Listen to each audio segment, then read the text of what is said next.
So I'm Dr. Williams. I'm with the Orthopedic Center of Illinois, also known as the Spine Center of Illinois. It's housed within our facility there on Cokie Mill and Old Jacksonville Road. We came up with this Spine Center back in 2009, and prior to that we just lacked the facility to put it all under one roof. In order for you to have a successful center and one that is able to address all the patient's needs and to house a bunch of subspecialists and the state-of-the-art diagnostic imaging, including MRI, CT, and all that stuff, you have to have a big building. And so that's what we accomplished in 2009 when we put it there. The point of which was to hopefully improve outcomes and thereby improve satisfaction, but also improve on complication rates and that kind of thing, including infections and the like. By it being placed within one facility, we're able to address a ton of different treatments, including, the use of surgery, obviously, but hopefully we don't have to get there. Hopefully we can use injections or the therapy. We can use ultrasound, different things to prevent surgery from taking place. And we'll find that in this talk. And some people look familiar. You guys know I'm a very hands-off kind of guy. I try and treat people as if I would want to be treated, and just because you have some degeneration, and that'll become apparent in this slide presentation, it doesn't mean that we need to jump to surgery. In fact, that would be the wrong thing to do. There are those cases that we do go straight to surgery, but those are not as often. Obviously, the non-operative patient is the more frequent patient. There's a ton of spine out there. There's a ton of people that have back pain or a ton of people with neck pain, and the main goal is to avoid doing a big surgery or a big procedure, and the main goal is to keep that patient active. So within our center, we're able to, like I said, provide for EMG and ultrasound and obviously the surgical techniques. There is some disc replacement being done, but this is a controversial topic in some regard. We do kyphoplasty as well as some pain management. Within our, across the street from our center is our orthopedic outpatient center, and we can do some spine procedures across the street, and that's affiliated with Memorial as well. We do have the MRI, CT, and X-ray, so we have all the diagnostics there. We have radiologists that come on to site at times. We have the physiatrists that do the injections. They're under roof. The physical therapists are under roof. And it makes it nice in that there's a ton of communication, and that's what I've found more often than not is there's patients in one location and their X-rays are in another location and therapies in another location, and nobody's on the same page, including the patient, and it compromises your patient care ultimately. It's nice to have everybody under the same roof so we can walk down the hall, if you're in my office, and walk down the hall to the therapy and discuss it firsthand with them. Vice versa, they often come down to my area of the building and will give me a heads up on somebody. So that is a nice thing. I wanted to thank Memorial for putting on this venue and allowing us to use their facility and inviting us to do this talk. Nonetheless, they're a great facility and they provide great care. We're going to focus on minimally invasive options in regards to low back pain and neck pain, but this talk is mainly for the lumbar spine, and that's just because it's more common. But these same principles can be used for the cervical spine and thoracic spine. We're going to go through a little bit of the anatomy. We're going to talk about some common spine disorders that are talked about in the street as well as in the clinics and seen frequently in the operating room. We're going to talk about different treatment of those, but then we're going to focus mainly on the minimally invasive option in regards to treating these disorders. We're going to pay special attention to minimally invasive fusion. We're going to talk about fusion and talk about why it has such a negative connotation in the public. Some of it's well received, some of it not, and then we're going to summarize and hopefully have some questions and a nice informal discussion with you guys so you walk out of here feeling as though you got something out of this talk. What are we dealing with? We're dealing with back pain in regards to the lumbar spine, and we've got either acute back pain or chronic back pain. And acute is just back pain that's less than 12 weeks. Everybody's had it. You have back pain. It doesn't mean you need surgery. It doesn't mean you need anything. Just give it time and it'll go away. The chronic back pain is the pain that we're dealing with that maybe won't go away, and we need some type of intervention. And that's anything that lasts more than 12 weeks. Most people, 70%, will experience some type in their life. It's in all age groups. It's more common between 35 and 55. It's used, or it's skewed. The use is skewed in healthcare utilization because very few people actually need treatment, and they compromise a large portion of the dollars spent treating this disorder.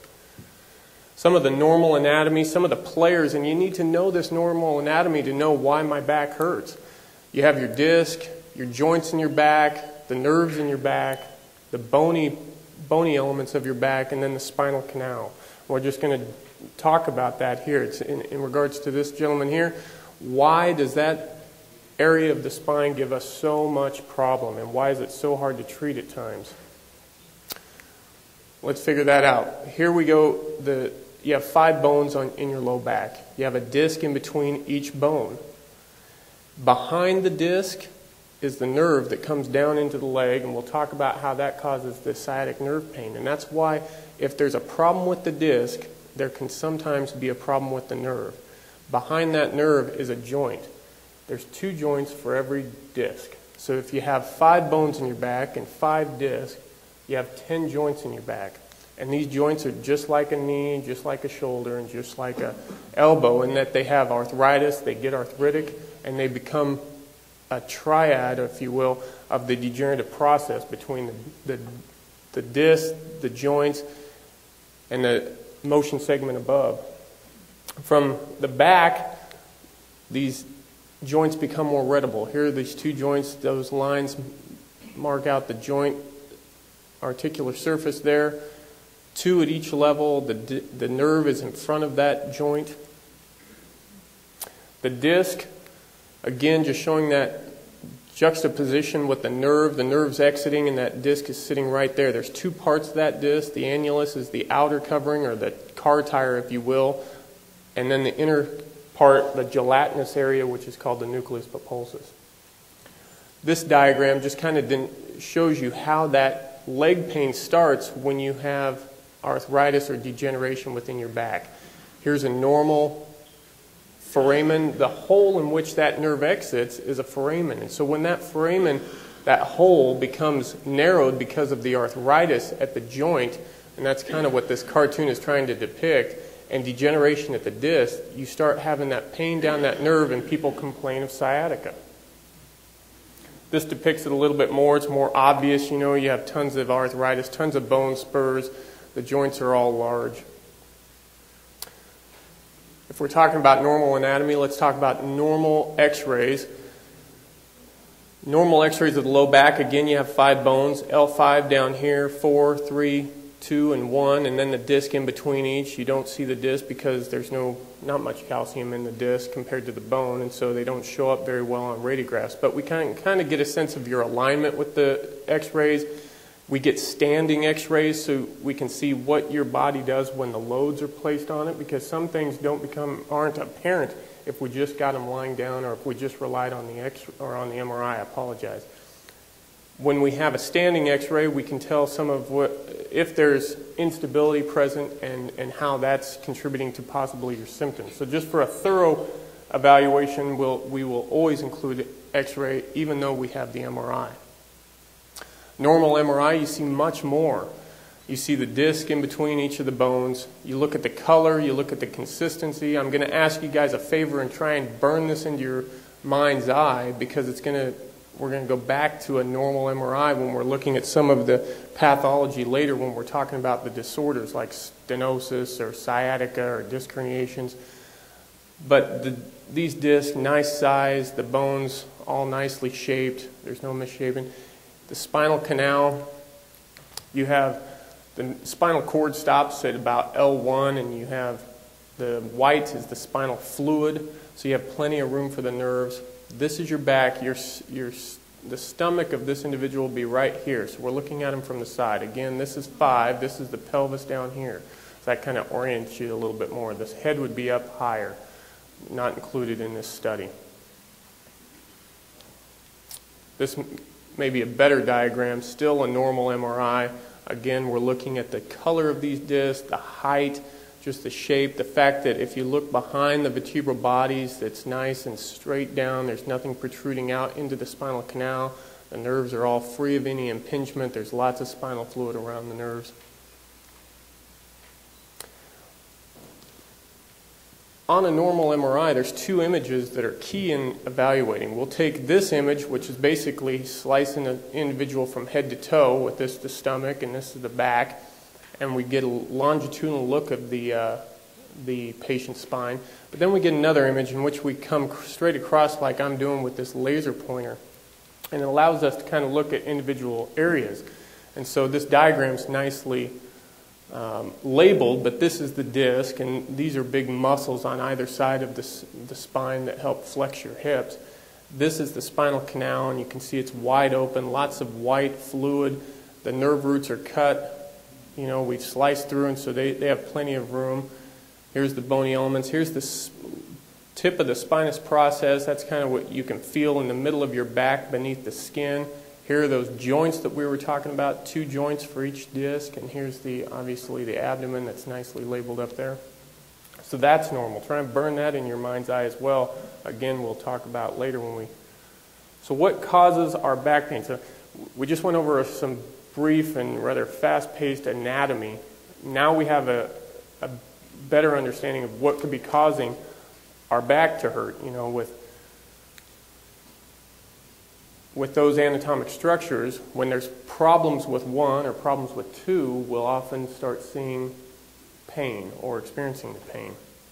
So it doesn't take a guy from the spine center to figure out what's wrong here. It's rather obvious. This disc is not the same color, consistency, height as the disc above it. So if these are all normal, spinal canal is nice and open, this individual has this disc that's showing some degeneration. And again, you'll hear me pound into you 100 times throughout this talk. It's frustrating when you see a patient and they say they think as though they've been diagnosed with something terminal if you tell them they have degeneration. You'll see in this talk later on, degeneration is just part of the normal aging process. So some people, they get it sooner than others. Some people, it's more advanced than others. Some people have a genetic, makeup that predisposes them to that. So those people, it's understandable. It significantly affects their life. But for most of us, if not all people, degeneration is just the normal process of life. Some, again, if you smoke or if you have a genetic makeup, this process is a little bit accelerated compared to most. We have to just figure out a way to control that, the symptoms of it, and not get all worked up about it, because that's when we start doing, we start over-treating, and that doesn't solve any issues. So here you have some degeneration at one disc, and this is likely the source of this individual's back pain. This is what is commonly seen, especially in the older individual. You'll see multiple discs are degenerated. And again, just because we got an MRI on day X doesn't mean that this is all of a sudden a problem, because this has been present for years and years and years, and it hasn't been any issue as far as symptoms. So there's no need to jump to any conclusion or to rush off and get procedures done that aren't going to help. And that's, again, what we'll talk about later on. You have to have an understanding of what's going on, and that's my job and our job at the other physicians at the Spine Center, to educate the patient and make them understand kind of what's going on in their body so they can make an informed decision on their back or their neck, whatever it be. So we went over back pain. Let's talk about just leg pain or sciatica. That's usually nerve root impingement. And in this diagram, again, this was a test you guys would all pass because of that outstanding anatomy lecture that was just given. But here's the problem. This obviously isn't like the rest of them. The rest are all nice and straight up, nothing sitting in the canal. Come down here and there's a big piece of disc sitting in the canal, and of course that's going to be pinching a nerve. Now, this is for discussion purposes, obviously this is not the typical disc that you see, but these are not infrequent. This individual is one of those that they'll likely go to surgery. I mean, this is something that will, from a minimally invasive standpoint, go in there and just do a discectomy and pull that out, and this individual will get rid of the leg pain, but this will probably be a source of back pain, that lowest disc. Again, another individual with multiple levels of degeneration. He's got L5-S1, L4-L5, 3-4 doesn't look great. These are starting to show some degeneration, but that's the problem. And again, as you'll hear throughout this lecture, you address the problem, you don't address all this. So if surgery were to be performed, and I would assume with this individual it would, you address this disc, you take out the leg pain, you don't go to start addressing degeneration that's been there for years. There's no need for it. Some of this is a little redundant. So again, here is just an axial image showing that disc herniation. Back on that normal appearing axial image, this was all wide open, and you can see how this disc is protruding in and just displacing the nerve roots and causing pain. This is a different individual, different level. Same thing occurring though. And so this cartoon just depicts it. I mean, you just have this big piece of disc that's impinging on that nerve. Some people live like this. Just because your disc looks like this, or just because this process is present, doesn't mean you have to have surgery. This process can be treated with both surgery, but in our clinic, in my clinic, this individual is likely going to get an epidural if he gets anything, he or she. Because your body can, with time, figure this out. And so the thing is to get you asymptomatic or get you doing better while your body handles this by itself. All is not lost if surgery has to be done. This can be handled quite easily with surgery, and people do very well. But just because we see this on MRI, I don't always treat an MRI. There's some instances that you have to treat no matter what, just because there's such impingement that we have to do something. But this individual isn't one of those. This can be dealt with the body, and we can try other interventions like therapy, some medications, or maybe an injection. But that process is what causes this leg pain. I see this a lot in the office, that pain down the side of the leg. That is why, for the people that are in this audience, and that is why the people that I see in my clinic, they have that pain. This process right there works either in this case, the disc is pushing on the nerve, but sometimes it's a bone spur coming off an arthritic facet joint, those joints that I was showing you earlier. Again, just more cartoon depicting the same thing and trying to relate this process here, this disc herniation, to a cartoon of actually what's happening. So back pain, we talked about sciatica, and now stenosis is probably the third common entity in the low back. Stenosis is very common, seen commonly in our clinics, dealt with commonly in our clinics, treated with a variety of options, including surgery, but also including epidurals, sometimes just giving it time, sometimes doing physical therapy. Stenosis is nothing more than narrowing of the spinal canal. Up here, if I put something there to block everything down below, this is all normal. This is all, you have some degeneration. It's not completely without some degeneration, but there's nothing to be done here. This has all been present for years. It hasn't been causing any pain. This is the problem. Where it narrows down like an hourglass, that is the problem.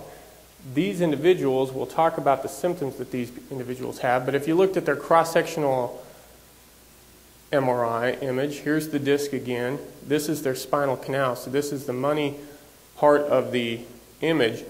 You see all the nerves are clustered together. This white here actually isn't fluid. That's some fatty tissue that's normal there. So all the white fluid, the spinal fluid, has been eliminated from that level.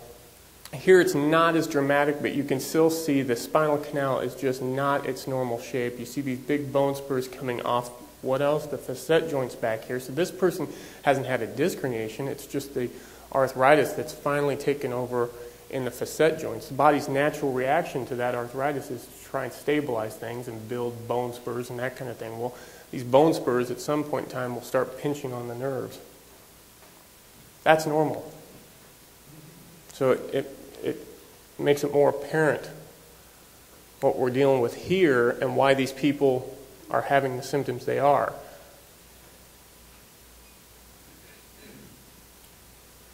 Just a cartoon depicting that's normal, and you start seeing there's some structures within the spinal canal, specifically a ligament that gets big and large, that doesn't, that helps to give that stenotic appearance. What do these people complain of? They have pain, obviously. This pain can be in their back, it can be in their legs. They complain of difficulty walking. They'll complain of heaviness in their legs. These individuals, excuse me, will walk a certain distance, and after that distance, they'll have to let their legs catch up to them, sit down, get back up, and walk that same distance. But as this process continues, this stenosis, the causes of that stenosis, the degeneration, doesn't reverse itself. It typically gets worse, but it's very slow. So these people, these symptoms have been going on a long time. And so that some of the progression of it will show worsening pain, both in their back, both in their leg, worsening numbness. Oftentimes they'll be diagnosed with peripheral neuropathy or diabetic neuropathy, when in fact it's coming from their spine. But the distance that they can walk will get shorter and shorter over a course of time.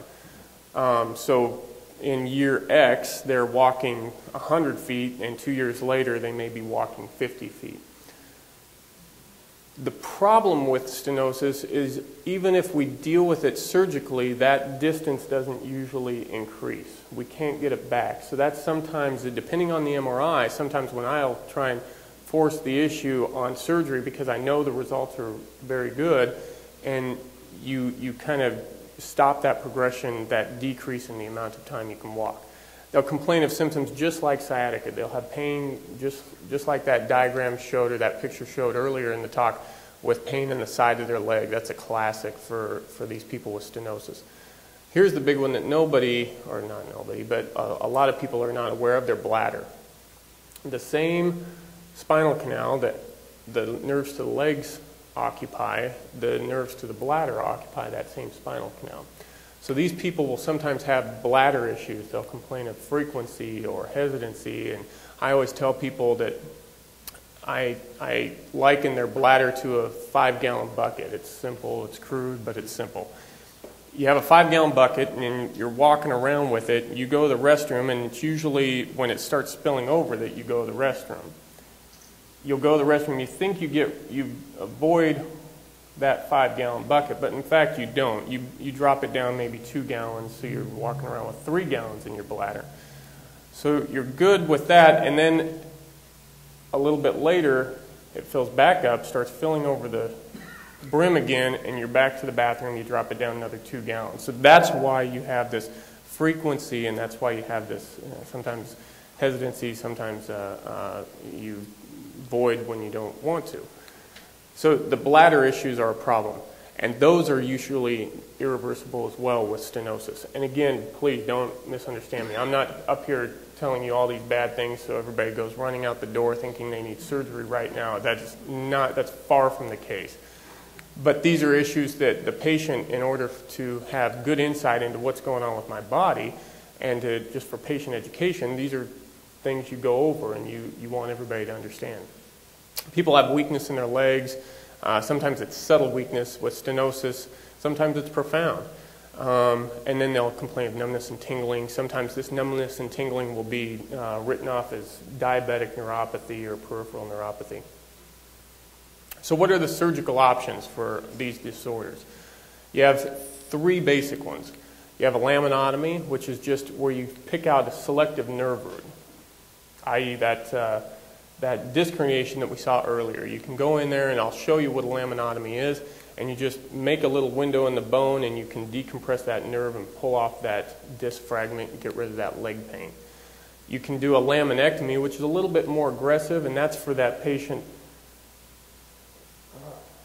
that patient back here with stenosis, I mean, this is going to be like probably a laminectomy patient where you want to just get this open and get it open nicely so that there's no issues with that. And then last but not least, fusion. So fusion is a useful procedure. Obviously, it's done very commonly, sometimes too commonly, for low back issues and sometimes neck issues. But it is a good procedure. Some of it's well-deserved in regards to its connotations because some people maybe weren't prepared for that fusion. But in most cases, that fusion is very much necessary and a very good idea, and it results in good outcomes. We'll talk about each. So let's talk about the minimally invasive decompression. We've come a long way with decompressions. We've tried to get rid of just complete laminectomies and doing, extreme decompressions, and now we're getting better with just directing that decompression to laminotomies, and we can do it mainly because the surgical instrumentation has gotten better, and we do those here in this town frequently. I've been doing these for years, and they work. If it's not with use of an actual retractor, sometimes we'll use a specialized retractor called a Taylor, in which we'll do selective nerve root decompressions. But if we use this technique, basically we're just going in and we're just taking away a little bit of the bone. We're maintaining the overall stability of the spine. And one of the things I feel is very important for spines, and that's why we try and get rid of using fusion, but at times you have to, is you don't want to alter the mechanics of the spine. I mean, there's a price to be paid, and the overall biomechanics, if you have a compromised situation to begin with a lot of degeneration, you start fusing different levels and a lot of levels, then that increases the strain at the other levels. My analogies will get you guys just bored to tears, but the analogy of if you have 5 guys in the low back and you have 5 guys digging a hole, and you take out 3, and that's what you do with fusion, you take out 3 of those guys, then the work of that low back still has to be done. And so those last 2 guys, last 2 discs, have to do the brunt of that work. And so it leads to their demise quicker or their degeneration quicker. And so if possible, it's nice to avoid. But fusion does have its place, especially in instability. In regards to this laminotomy, it's just basically decompressing a selective nerve root or possibly the spinal canal at a specific level where the problem is, not addressing anything else. So you end up with this picture where you have, this is normal, you have this, there's actually a ligament over here, but you go in there and you just kind of make a hole and remove all the problem and be done with it. It's a very effective procedure. It provides good results. What you got? Again? Sure.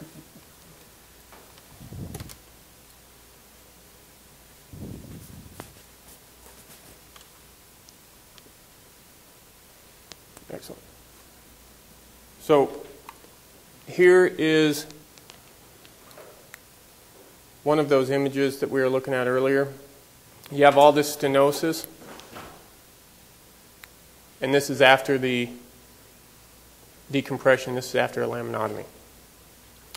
Your whole goal is to just open up that spinal canal without disrupting the rest of the spine segment, if you will. Laminectomy, a little bit more aggressive, but not the end of the world. A little bit more aggressive. We just do a little bit more, in regards to removal of bone. This is for like that earlier case where you have a lot going on and you have to get a thorough decompression to rid the stenosis, if you will. Minimally invasive fusion. This is the heart of this talk for the most part. There is a place for this. I'm not a big guy in regards to the most new and creative things, the marketing, like the laser surgery and that kind of thing that's used and marketed as if it's the latest and greatest. This is a time-tested thing. This is something that we've just taken and we've altered the technique of applying the same thing we've always done. So nothing's new here other than the technique of getting it done. And you'll see in this presentation that I do believe in the use of this technique, both from a conventional, there's a couple different minimally invasive options. You can do a standard midline incision, or you can do a full minimally invasive technique where you go with two incisions. But the procedure in which we're talking about fusion now. It's basically a procedure where we try and join two bones that were previously were separate. That's all a fusion is. So we're taking two bones, say L4 and L5, and we're trying to get those to basically fuse to one another so they're one solid bone. Who are the candidates for this type of procedure? Well, you have people with 1 or 2 level discs that are having problems. Above and beyond 2 levels, it's not worth it for fusion. The results are poor, and we'll talk about that. You have to know that those 2 discs are the source of the pain, and that's a hard thing, and it takes a long time. So people get frustrated waiting for that decision to be made. But what allows for that patient allows that patient to make sure that they want, number 1, the procedure, number 2, that they're educated and they know what they're buying into. And number 3, there's a lot of education on the surgeon's part. I'm kind of speaking for my own self, that you kind of get to know your patient and get an idea of what they expect and make sure that you can provide for a realistic expectation and for a satisfaction after it. Obviously, the pain has to be present 6 months. There's nobody that's going to walk into my clinic that's going to get, surgery within 6 months. That patient is a setup for having a bad outcome. Somebody that's just had pain for less than 6 months and jumps to a fusion, unless there's obvious instability or a pathology that just demands that this be done sooner. But if it's just for back pain, just for degeneration, and all else is negative, that patient should wait 6 months, if not more. You have to have good bone quality. You can, as we all age, our bone quality decreases, and so you don't want to start sticking screws and rods in bone that's going to pull out or something like that. There's other options, and you have to be mindful of that. Candidates that are good for this surgery are people with instability, and we'll talk about that. Sometimes the degenerative process gets so bad that there is some instability. Again, back to our poor patient with this one big disc. This individual has 1 level of disc problem, and that's why I mean here, and that's why it's me on the previous slide. This individual is a candidate. If this back pain, irregardless of this disc, if this patient had leg pain that was rather abrupt over the last couple months, but he or she's been complaining of back pain, this is a patient that you could start talking about doing a fusion at the time of that discectomy. Another patient that may be a candidate for a fusion where you have 2 discs. The rest of the discs look pretty darn good. They look really good, in fact. And so this could be a big source of pain for that individual. And this individual may have gone through all the hoops and hurdles that I make them go through trying to find every other way to deal with this pain. And it may come down to just plain surgery is going to fix this problem. With those 2 patients with 1 disc that has a problem, this is important, especially for the patient to know, 70% improvement. This isn't home run surgery. But that 70%, a lot of patients say that's great. I know a lot of patients that walk away from a 1 level fusion and they're perfectly content. 70% is on average. Some people get a lot more, but 70% is about an average improvement. There's always a little bit of twinge of pain. I always tell people you can't stick 4 screws and 2 rods in your back and not be painful. There's going to be some pain, but it's all relative to what you started with. And that's part of that 6-month period, and that's part of the education process. 2-level surgery, 50 to 60% improvement. So you can see here the results decrease the more disc you fuse. And that's why whoever did these slides myself. That's why 3 disc, it's rarely done. I can't remember the last 3 disc surgery that I did. I'm not a big fan of them. I don't think they do good long term. There are reasons to do 3 disc. I'm not saying that. It's just if you're just comparing people with pain because they have degeneration, doing 3 disc is not your best option. We got to figure out other ways. Sometimes you have to, but it's rarely done.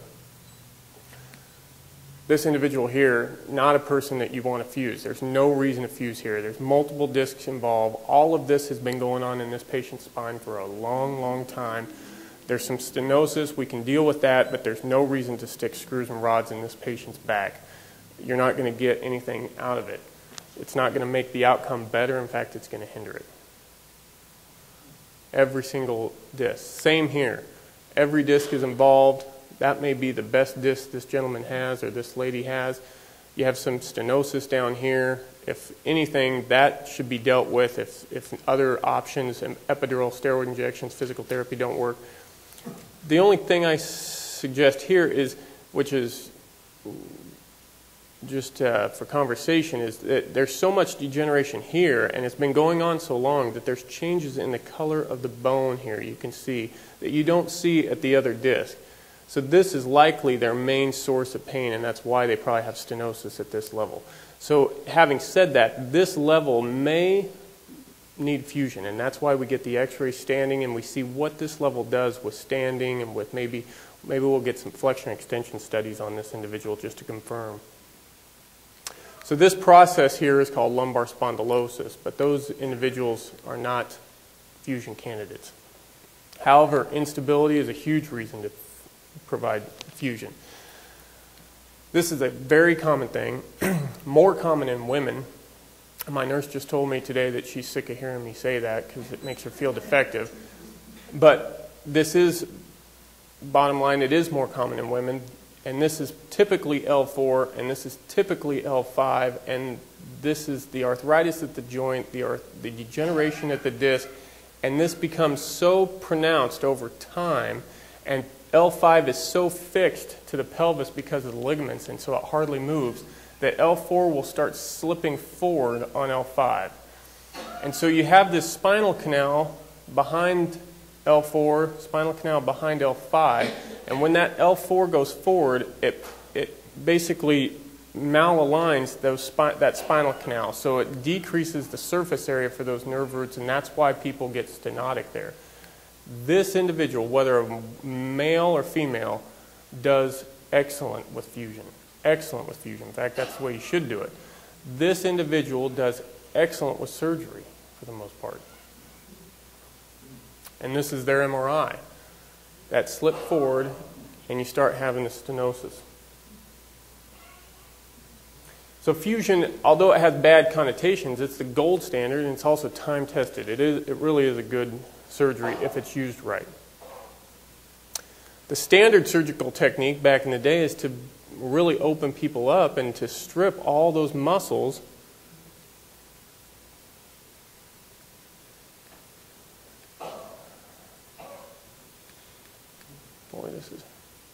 strip all these muscles off the spine because the incision's down here. We come down and we do all of our work from the back, which is fine.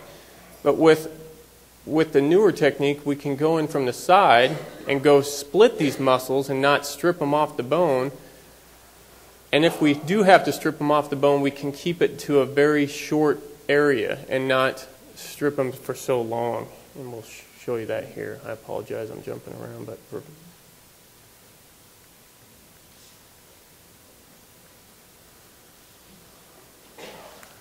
so this is the standard.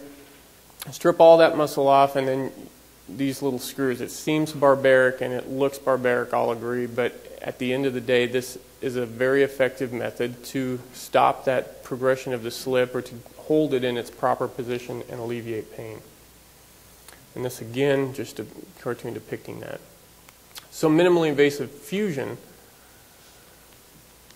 the bonus of this procedure is that we get both an anterior and a posterior fusion. We get fusion with more bone. We are able to get to more bone and increase our risk of fusion because there is a risk that the bones don't grow together.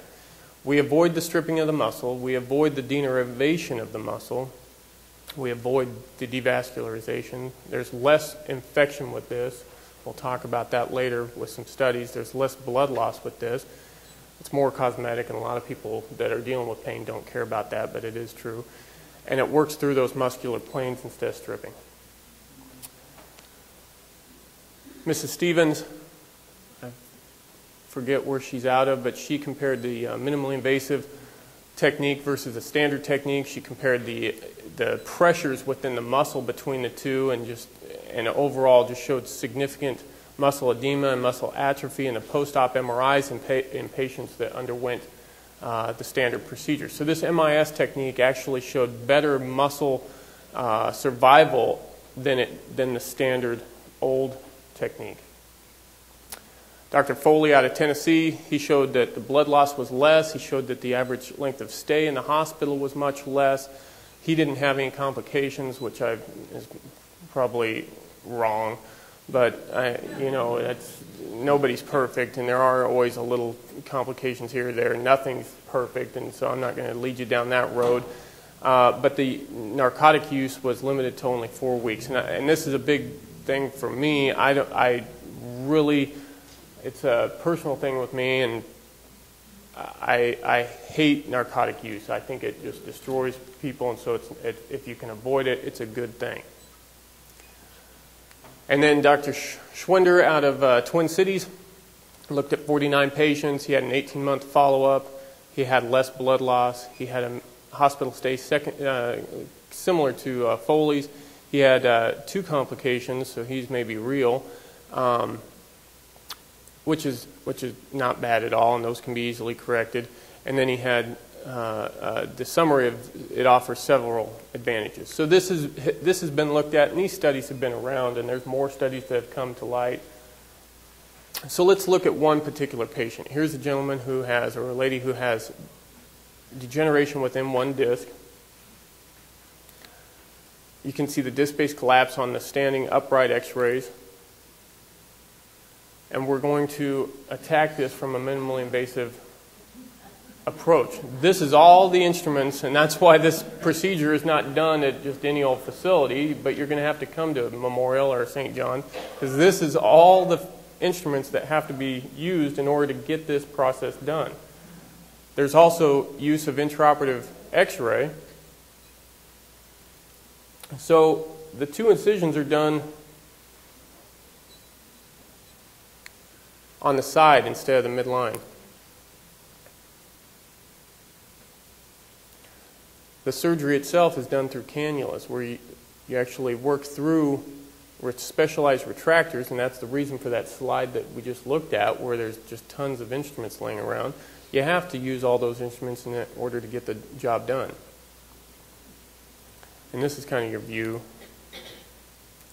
The disc is removed, and that's that 360 fusion. This is kind of the actual intraoperative x-rays. It's a very good procedure as long as it's done for the right reasons. Those are the incisions there. A lot of the technique is done through wires that guide you in there.